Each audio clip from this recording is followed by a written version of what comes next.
Okay, so picture this. You walk into a wellness hub, right?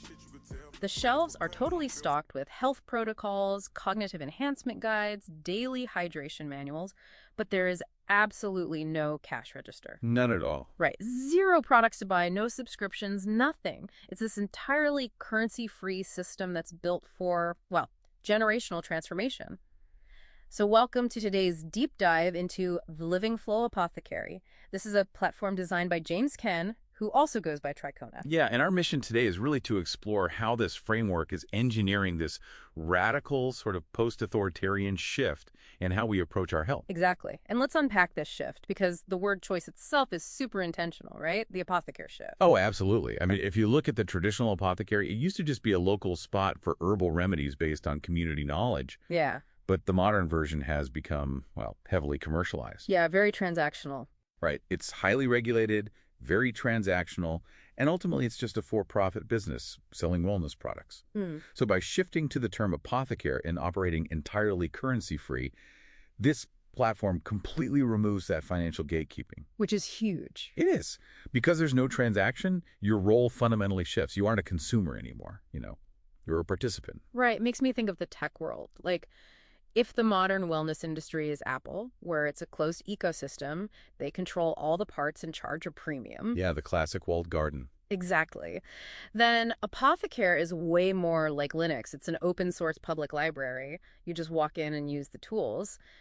But I guess that begs a massive question. Which is? Well, in a normal pharmacy, the pharmacist is the authority holding the keys.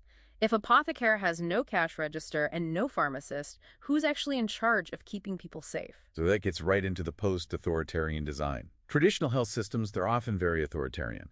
Experts hoard the knowledge and sort of dispense it downward to passive patients. Right, the typical doctor-patient dynamic. Exactly. But here, that authority is decentralized. James Ken doesn't actually position himself as a guru. He uses the term lineage holder. Wait, lineage holder? Yeah, meaning he's simply passing down a blueprint he inherited. He's not claiming to be some magical savior with exclusive answers. And the platform really goes out of its way to avoid that typical wellness guru vibe. Like, there is no mystical allure, no obscure language at all. Because authoritarian systems often use that mystical language to maintain a power imbalance, right?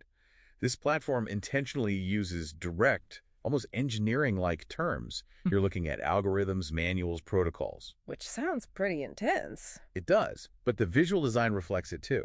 It utilizes this geometric minimalism that is completely, well, people-free. Right, you won't find those aspirational photos of someone meditating on a mountain. No, not at all. The geometric branding just focuses your attention entirely on the system itself. It keeps the interface neutral and reduces cognitive load so you can just focus on the steps. Okay, but I have to push back a little on that aesthetic.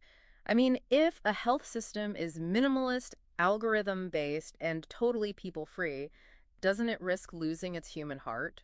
It sounds kind of sterile to me. I get that, and you're absolutely right. It can feel incredibly cold at first glance. But that coldness is intentional. How so? Well, it forces you to take the system off the screen and bring the warmth into your own home. That specific tension explains exactly why the system is built to be applied directly within the most human element of all, which is the family. Oh, wow. Okay. Yeah, this is where their Family Daily Build framework comes into play, also known as HAKDI. Let's break that down for the listener, because when they say algorithms for hydration, we aren't talking about complex math, are we? No, not at all. It's literally just a simple, customizable, step-by-step flowchart a family uses to track their daily water intake or cognitive habits. Okay, that makes sense. And because there's no profit motive, there is zero incentive to tell you to buy a $40 supplement at the end of that flowchart. Instead, the protocol might just recommend a free breathing exercise. Right, because the lack of currency fundamentally changes the actual mechanism of the advice. Precisely. And these algorithms aren't rigid rules. They are living documents. Meaning they actually change and adapt over time, right? Yes, they're continuously refined through community feedback loops and change logs. It all integrates directly with the philosophy laid out in their foundational text, The Living Flow. So the book provides the theoretical foundation. Exactly, and the Apothecare platform acts as the living hub where that narrative becomes actionable in daily family life. Here's where it gets really interesting to me. Because of those feedback loops, when you submit your own family's experience, you actually become a co-creator in this ecosystem. You really do. Like, imagine a family tries the morning hydration protocol. A teenager realizes that drinking water before looking at their phone stops their morning headaches. The family logs this in the system's changelog, and suddenly that specific tweak becomes a recommended option for thousands of other families. It's brilliant. Your real-world experience literally shapes the algorithm for the next user. It's a profound structural shift.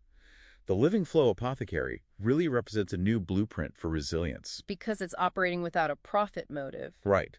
It has this autonomy that allows it to prioritize practical, actionable, evidence-based knowledge over commercialized wellness marketing. So going back to that initial image of walking into a wellness hub with absolutely zero products to buy, it turns out the most valuable thing on the shelves is the shared knowledge you help build. Yeah, it completely flips the script. It really does, which leaves you with a pretty massive question to mull over. If a currency-free, post-authoritarian model can successfully optimize your family's health, what other heavily commercialized pillars of your daily life could be entirely decentralized next?